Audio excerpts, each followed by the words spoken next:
huge deal. Eventually, in this next section, we're going to be getting the most powerful beam, which is the wave beam.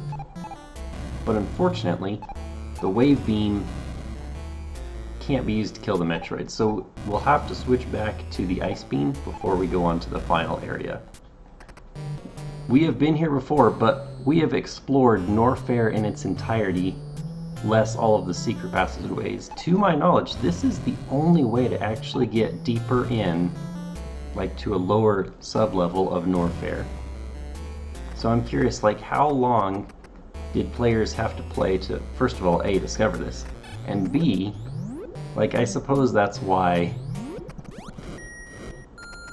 video game companies created player's guides, because really, who would have discovered this? So you might recognize this room. This is in fact where we got the high jump boots. And we could actually get something else here, but I don't think I would have been able to survive. So now that I've played for a few hours, got a lot more health, a lot more practice, see, like, yeah, this would have, like, nuked me instantly, I think. We can get the most amazing power-up in the entire game. In fact, the fascinating thing about this is the two best things in the game. Oh yeah, these micro bridge platforms. They're like these little bubbles.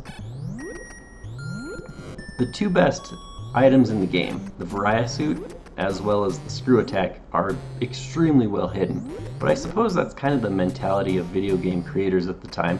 You're supposed to play the game legit, and then if you can find these awesome secret rooms, then the game gets easier. Whereas, like, you have somebody like me who can only beat... I'm stuck!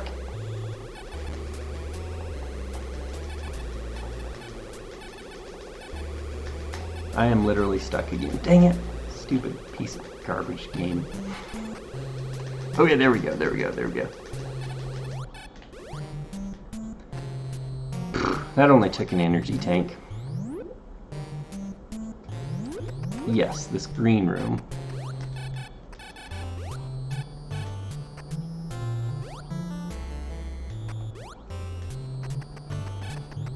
So if I could have gotten all the way here, a little bit of sequence breaking a little bit earlier in the game, I could have gotten...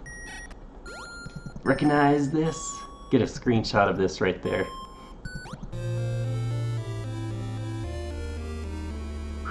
As long as we have forward momentum, now we're going to do the screw attack when we jump, and guess what? That pretty much kills all enemies. So no more trudging through these hallways slowly. We can just screw attack our way through and bam! Not only kill them, but usually get drops. So by now, hopefully you've been trained that when you get to rooms that are like immediately dead ends, there's something suspicious going on.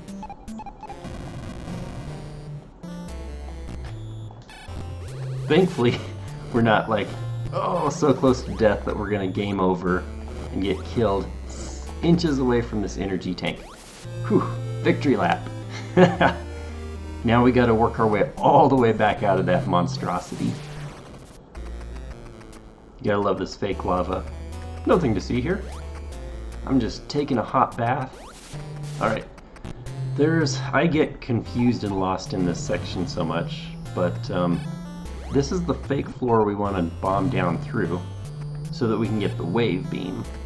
This one is also fake. Cosmetic lava. Recommended in all 50 states, except the communist ones. Not doing too bad on health, honestly. The enemies finally start dropping energy units that are more than the measly little 5s. Notice that was a 20. Which is only fair because they're doing a massive amount of more damage.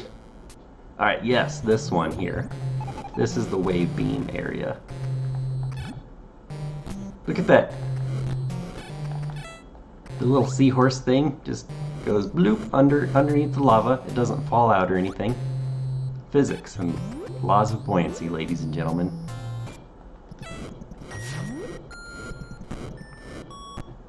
Did you see that? I was like taking damage. It's just like, hey, during this transition where you're stuck in the door, I'm gonna snipe some lava things at you. Okay, so yes, this right here.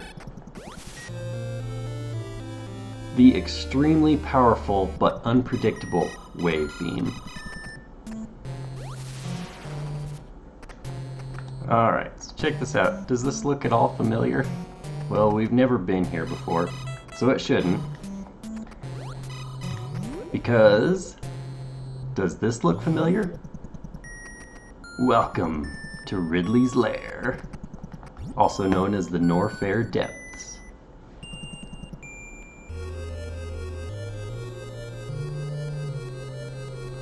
Soak in that music, all 8 bits of it. Hey, I think actually there are just as many different notes in this song as the 2022 The Batman song.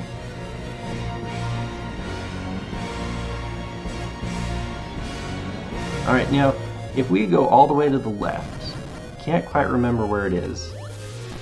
There's like a pole that we can't jump over or something. So there's like a hidden pathway, right, all the way back here that we have to go all the way across the floor.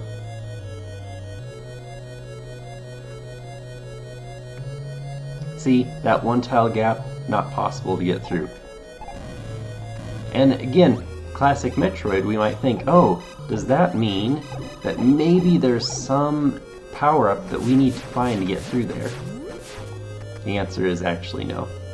Alright, there's booby traps, man. I forget which tiles are fake. Oh! Alright, round 2.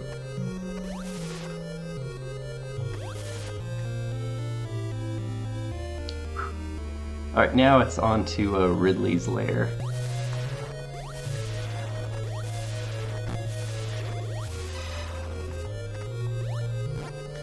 Yeah, as much as I love the game Perfect Dark, it unfortunately suffers from some lag, slowdown as well, which makes some of the levels hard to impossible. Alright, ready? I like how we just, instead of having a room like we did with Kraid, we actually are like, bam, right into this fray.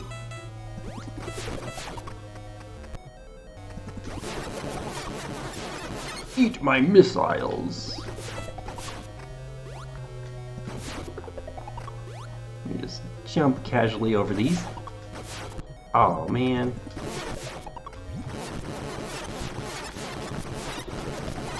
This baby takes a lot of missiles though to take down.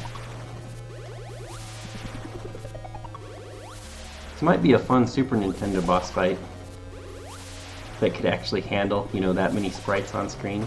Oops. Shoot that so it gets out of our way.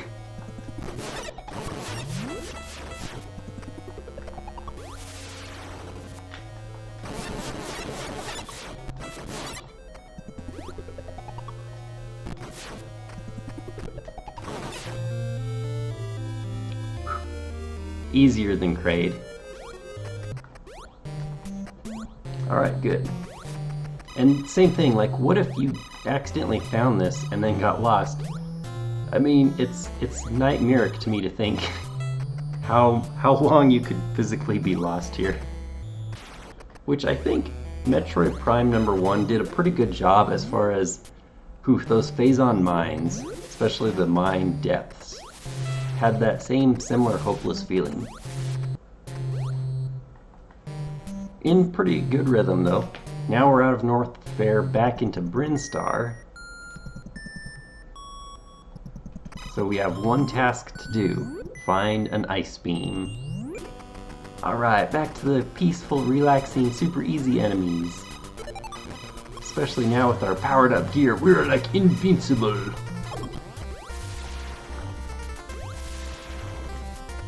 What is that glitchy screen there? What is Okay, it despawned finally. Alright, we're doing reasonable on time here.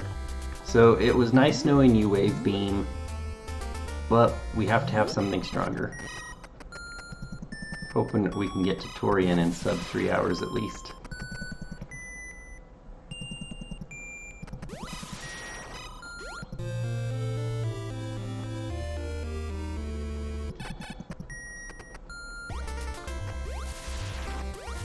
So the interesting thing here is this area is actually completely accessible from the beginning of the game.